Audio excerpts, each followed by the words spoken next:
Hello everyone, मैं हूं तबारक और आप देख रहे हैं तबारक द स्टोरीमैन यूट्यूब चैनल। खुद के अंदर इतनी ताकत पैदा करो कि जो लोग तुम्हारे सामने लंबा लंबा भाषण दे उसके स्क्रिप्ट राइटर तुम ही रहो। भाई एक बात याद रखो, इस दुनिया में इज्जत, पावर और रिस्पेक्ट मांगी नहीं जाती, ली जाती है, और वो भी उनसे जो सोचते हैं कि तू कुछ नहीं कर सकता। लोग आपके सामने स्टेज पर खड़े होकर लंबा लंबा भाषण देंगे, आपको सलाह देंगे, आपको सिखाने की कोशिश करेंगे, लेकिन जिस दिन आप अपने अंदर वो ताकत पैदा कर लेंगे ना, तो वो लोग भी मानेंगे कि भाई इसके सामने तो नहीं बोल सकते। क्योंकि असली गेम मैजिक पकड़ने का नहीं होता, असली मैजिक होता है डायरेक्शन देने का। इसका सबसे बड़ा एग्जाम्पल है डॉक्टर भीमराव अंबेडकर।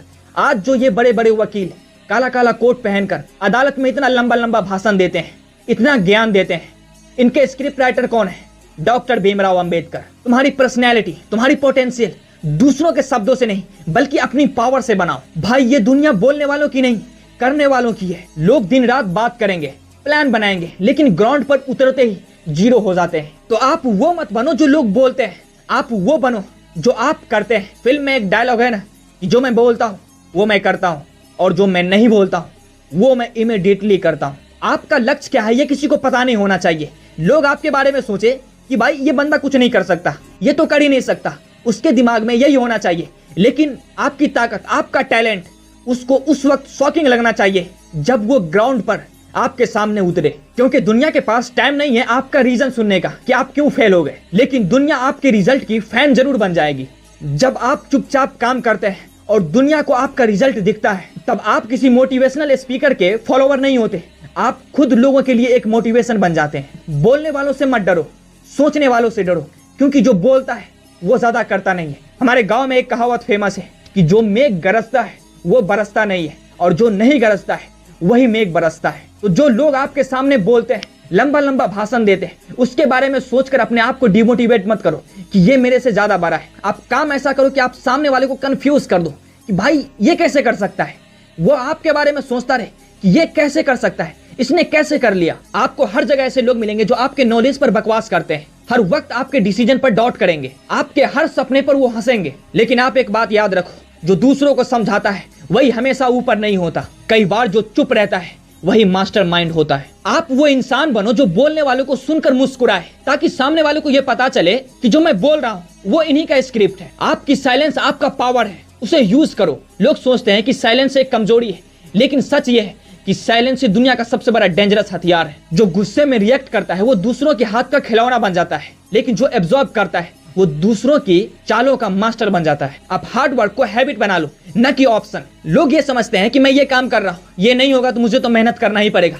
मेहनत ही इंसान का सबसे बड़ा हथियार है। जीवन में एक बात याद रखना कि कभी किसी से पूछना मत कि मैं सफल कैसे बनूं। वो आपके अंदर इनबिल्ट है, बस आपको खुद से पहचानने की जरूरत है। आपको खुद से सवाल करने की जरूरत है कि मैं सफल कैसे बनूं।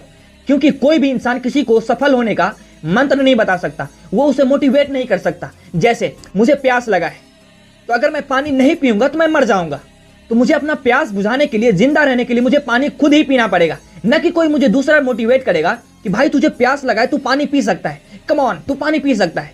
ऐसा कभी हुआ है क्या? नहीं हो सकता। तो अगर आप किसी से पूछते हैं कि मैं सफल कैसे बनूं, तो फिर इसका मतलब यह है कि आपको अपनी सफलता का मंत्र नहीं पता है और आप दूसरे से पूछ रहे हैं, और वो जो आपको बताएगा वो अपने से आगे बढ़ने के लिए कभी आपको मंत्र नहीं बताएगा। आपको कभी वो मंत्र नहीं बताएगा जिसको फॉलो कर कर आप उससे आगे बढ़ जाए। शॉर्टकट और कंसिस्टेंसी में बहुत फर्क होता है। जो लोग शॉर्टकट से अमीर बनना चाहते हैं, तो जो जितनी तेजी से ऊपर उठता है वो उतनी ही तेजी से नीचे भी गिरता है। हर कोई बोलता है कि मुझे लग्जरी चाहिए, तो उसके लिए मेहनत करना पड़ेगा। हर लड़का चाहता है कि मुझे सीता जैसी लड़की मिले, तो उसको राम बनना पड़ेगा। उतनी ताकत उसके अंदर उसको पैदा करनी पड़ेगी, तभी हो सकता है। आपके अंदर वो पावर, वो एनर्जी, वो वाइब्रेशन होना चाहिए। और ये कोई नहीं सोचता कि क्या मैं जो सोच रहा हूँ वो मैं डिजर्व कर सकता हूँ, क्या मेरी औकात है उसको पाने की। लेकिन चाहिए तो उसके लिए वैसा बनना पड़ेगा। जो चीज चाहते हैं उसे डिजर्व करने के लिए प्रोसेस पेनफुल है। आपको नींद त्यागनी पड़ेगी, आपको दोस्तों को छोड़ना पड़ेगा, आपको अकेला रहना पड़ेगा, आपको हार्ड वर्क करना पड़ेगा, आपको इतना मेहनत करना पड़ेगा कि आपको अपनी जिंदगी से लगेगा ऐसा जैसा कि मैं तंग आ चुका हूं। लेकिन वहीं से आपके अंदर वो ताकत पैदा होगा जो आपको विनर बना सकता है, और आप एक लग्जरी लाइफ जी सकते हैं। खुद से लॉयल्टी रहना बहुत जरूरी है। अगर आप खुद को धोखा देते हैं तो फिर दुनिया में आपको कोई सफल कैसे बना सकता है। आपकी जिंदगी के राइटर आप खुद हैं, और अगर आपने अपना पेन किसी दूसरे को दे दिया तो वो कहानी वही लिखेगा जो कहानी उसकी होगी, जो कहानी उसके माइंड में आएगा। तो अगर आप चाहते हैं कि मेरी जिंदगी अच्छे से बदल जाए तो आपको मेहनत खुद ही करना पड़ेगा। आपको अपनी कहानी का स्क्रिप्ट खुद ही लिखना पड़ेगा। हर इंसल्ट को एनर्जी बनाओ। मैंने कई वीडियो में बताया है कि इंसल्ट जैसी चीज होती ही नहीं है, बेइज्जत जैसी चीज होती ही नहीं है। इज्जत होती ही नहीं है तो बेइज्जत कहां से होगी। जिस दिन आपने बेइज्जती को बपौती समझ लिया उस दिन आपको दुनिया का कोई भी इंसान डिमोटिवेट किसी भी तरह से नहीं कर सकता। और जो लोग दुनिया में बहुत बड़े इंसान बनना चाहते हैं ना, वो दुनिया में इज्जत की परवाह करते ही नहीं है। ऐसे कई सारे एग्जाम्पल मैं आपको गिना सकता हूं। मोदी जी इतने बड़े प्राइम मिनिस्टर हैं भारत के, उन्हें लोग गाली देते हैं, उन्हें कहां अपनी इज्जत की परवाह है। और ऐसे कई सारे सेलिब्रिटीज हैं, उन्हें अपनी इज्जत की कहां परवाह है। लेकिन जब वो घर से बाहर निकलते हैं तो फोटो खिंचवाने के लिए लोग पागल हो जाते हैं उसके पीछे। वो भी तो सोच सकते हैं ना कि अगर मैं हर किसी के साथ सुहागरात का सीन बनाऊंगी तो मेरी इज्जत चली जाएगी, लेकिन फिर भी लोग उसके पीछे पागल है ना।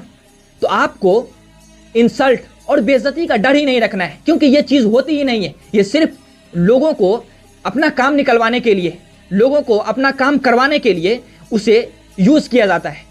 गरीब मिडिल क्लास लोगों को यूज किया जाता है, यूज करने के लिए ये शब्द निकाला गया है। खुद को इतना मजबूत बना दो कि जो लोग आपके बारे में गॉसिप करते हैं वो आपके साथ फोटो खिंचवाने के लिए मजबूर हो जाए। जो लोग आपको अंडरएस्टिमेट करते हैं वो आपसे आपकी स्ट्रेटजी पूछने के लिए आए। और जो लोग आपको नीचा दिखाने की कोशिश करते हैं वो आपको भाई बुलाने लगे। यही है असली रिवेंज, यही है असली सक्सेस। अब वो वक्त आ गया है कि दूसरों को सुनना छोड़ने का और खुद को सुनने लायक बनाने का।